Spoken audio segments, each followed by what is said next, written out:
gens vivent une vie d'illusion spirituelle. On ne base pas une relation avec Dieu, pas une relation uniquement basée sur une vie de prière. Parce que connaître Dieu, ça va au-delà, n'est-ce pas, de la prière. Trop souvent, les gens s'approchent de Dieu en fixant leurs propres règles au mépris des règles que Dieu a clairement révélées dans sa parole. Beaucoup affirment vouloir marcher avec Dieu, mais limitent leur relation avec lui à une simple vie de prière. Et ainsi, négligeant les autres aspects essentiels, n'est-ce pas, d'une marche authentique avec son Créateur. Et cette attitude crée une vie d'illusion spirituelle. Crée une vie d'illusion où l'on croit avoir tout compris de Dieu, sans jamais chercher, n'est-ce pas, à le connaître réellement, selon ses propres règles à lui. Les gens pensent savoir marcher avec Dieu, mais cette marche est souvent indépendante de sa direction. Parce que les gens ne consultent pas, n'est-ce pas, sa parole pour comprendre que signifie réellement être en communion avec lui. Vous devez chercher Dieu selon ses pensées et non selon vos pensées. Dieu ne nous appelle pas à venir à lui selon nos propres idées. Dieu nous appelle à venir à lui selon sa manière à lui. Il est écrit dans le livre d'Ésaïe 55, le verset 8, je cite, « Car mes pensées ne sont pas vos pensées, et vos voix ne sont pas mes voix, dit l'Éternel. Autant les cieux sont élevés au-dessus de la terre, autant mes voix sont élevées au-dessus de vos voix, et mes pensées au-dessus de vos pensées. » Voyez-vous, vous devez accepter que Dieu est souverain et qu'il a établi une manière précise par laquelle vous pouvez venir à lui. Parce que marcher avec Dieu, ça implique la foi en Jésus-Christ. Ça implique la repentance. Ça implique que vous devez aligner votre vie sur sa parole. Moïse est un exemple d'un homme qui a appris à rencontrer Dieu selon ses règles. Lorsqu'il fut appelé au buisson ardent, Dieu lui dit dans le livre d'Exode, chapitre 3, le verset 5, je cite, « N'approche pas d'ici, retire tes sandales de tes pieds, car le lieu sur lequel tu te tiens est une terre sainte. » La relation avec Dieu est une relation sainte, conditionnée par sa vision à lui et notre vision à nous. Voyez-vous, Moïse ne s'est pas approché de Dieu à sa manière, mais selon les instructions divines. Et cette rencontre a transformé par la suite sa vie et l'a équipé pour accomplir pleinement la volonté de Dieu. Et donc, Dieu nous invite toujours à venir à lui, mais pas de n'importe quelle manière. Jésus lui-même dit, dans Jean chapitre 14, le verset 6, je cite, « Je suis le chemin, la vérité et la vie. Nul ne vient au Père que par moi. » Cela commence par une prise de conscience de notre besoin à lui. Ensuite, par une rencontre avec lui dans la vérité, en acceptant ses pensées et non les nôtres. Et enfin, cela commence par une vie de soumission à sa volonté, comme Jésus l'a fait en disant dans le livre de Luc 22, le verset 42, Jésus dit, je cite, « Non pas ma volonté, mais que ta volonté soit faite. Même Jésus étant le Fils de Dieu faisait la volonté de son Père. Alors, comment peut-on prier efficacement si l'on ne connaît pas Dieu? La prière, pour être authentique, doit être fondée sur une connaissance, n'est-ce pas, intime de celui à qui vous vous adressez. Et cette connaissance ne vient pas de vous-même, bien entendu, mais cette connaissance vient de la révélation de Dieu dans sa parole. Pour ceux qui connaissent David, la Bible nous dit que David était un homme de prière. Mais il ne s'est jamais limité à cela. La Bible dit qu'il méditait la loi de Dieu, jour et nuit, selon Psaume chapitre 1, le verset 2. Et la Bible dit qu'il cherchait constamment la direction divine dans ses décisions. Et donc, la vie de David était marquée par une obéissance à Dieu. La vie de David était marquée par un cœur repentant lorsqu'il tombait dans l'erreur. Voyez-vous, si nous prenons par exemple le cas d'Élie, Élie priait avec ferveur, mais sa prière était toujours, n'est-ce pas, accompagnée d'une obéissance totale aux instructions de Dieu. Lorsqu'il avait été envoyé auprès de la veuve de Sarepta, ou sur le mont Carmel, pour confronter, n'est-ce pas, les prophètes de Baal, il ne s'appuyait pas sur sa propre sagesse, mais sur la parole de Dieu.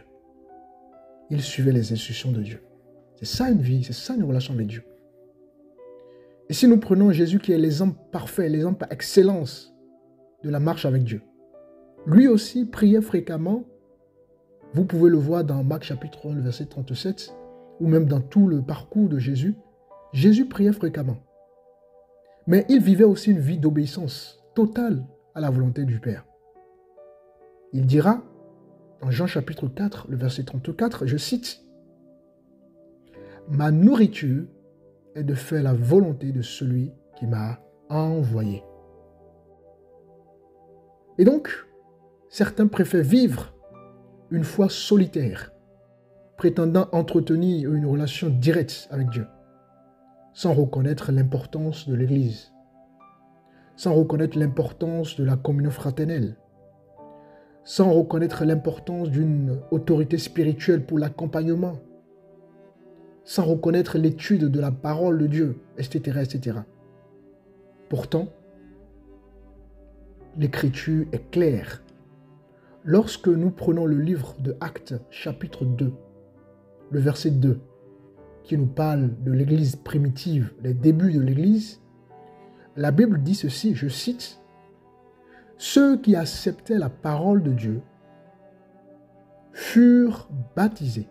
Et, en ce jour-là, le nombre des disciples augmenta d'environ 3000 âmes. » Le verset 42, « Ils persévéraient dans l'enseignement des apôtres, dans la communion fraternelle, dans la fraction du pain et dans les prières. » Donc, voyez-vous que ces hommes qui ont accepté la parole de Dieu, la Bible dit qu'ils persévéraient dans plusieurs dimensions, dans plusieurs choses, à la fois dans l'enseignement, à la fois dans la communion fraternelle, à la fois dans la fraction du pain, à la fois dans les prières. Donc, voyez-vous que la prière n'est pas qu'un seul aspect de notre communion avec Dieu. Dans la vie chrétienne, l'Église joue un rôle clé pour nous enseigner, pour nous encourager, pour nous corriger, etc., etc. Et refuser cette dimension, c'est s'exposer, n'est-ce pas, à une foi déséquilibrée. Vous devez comprendre qu'une véritable relation avec Dieu inclut l'étude de sa parole.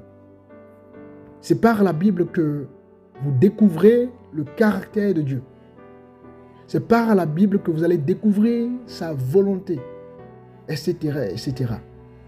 Voyez-vous, une véritable relation avec Dieu inclut la prière, non comme une routine, bien évidemment, mais comme une conversation vivante avec un Dieu que, n'est-ce pas, vous apprenez à connaître.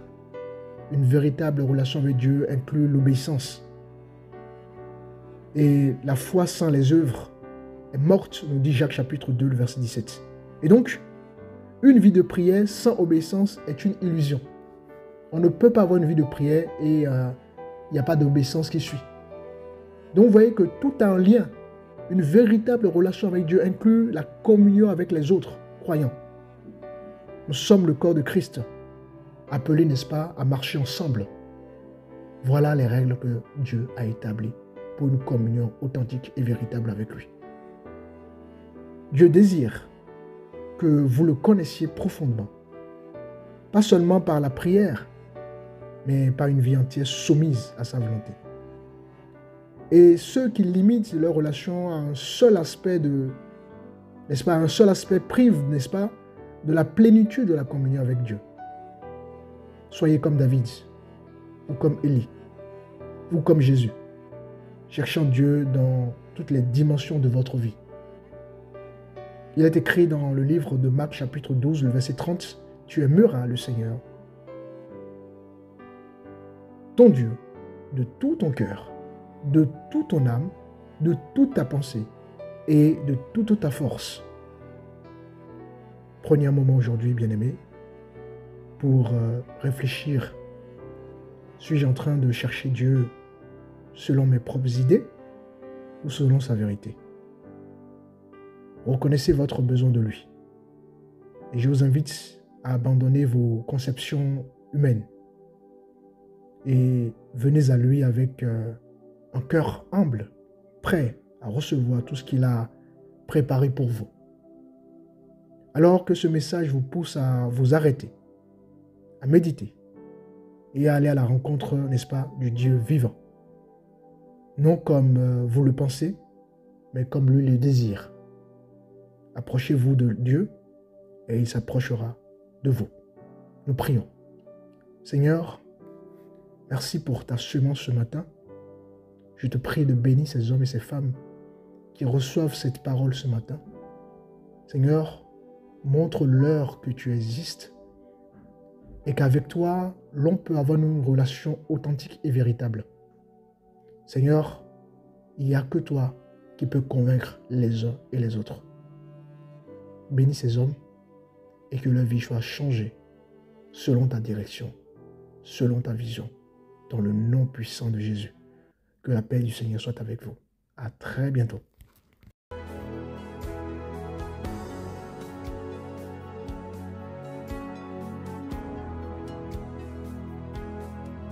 Ministère d'Autres Christo, une communauté de foi engagée, conduite sous l'onction de l'appelé de Dieu, pasteur Mathieu Rodon, visionnaire de l'œuvre. Notre mission est d'apporter un enseignement profond et accessible à tous, basé sur l'enseignement du Christ.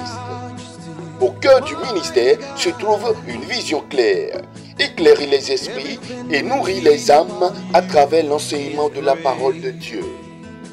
Le ministère propose une variété de programmes éducatifs, notamment des études bibliques, des programmes de croissance spirituelle.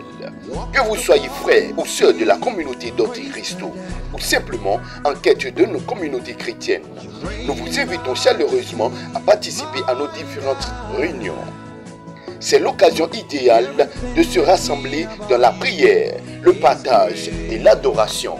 Retrouvez nos communautés au Bénin, au Cameroun, en France et bien plus encore.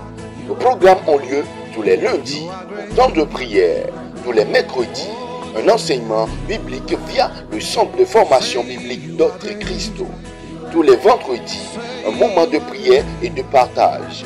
Tous les dimanches, un culte de 16h à 17h30. Retrouvez également nos lives diffusés sur nos réseaux sociaux, Facebook, YouTube, TikTok, les mardis, jeudis et dimanches. Pour plus d'informations ou pour nous contacter, Contact France, plus 33 07 55 88 54 19. Contact Bénin, plus 229 01 97 68 89 75, plus 229 01 59 10 88 02. Contact Cameroun plus 237 6 98 116 99 15. Email du ministère doctricristo@gmail.com. Rejoignez-nous et vivons ensemble la grâce de Dieu, l'équipe du ministère.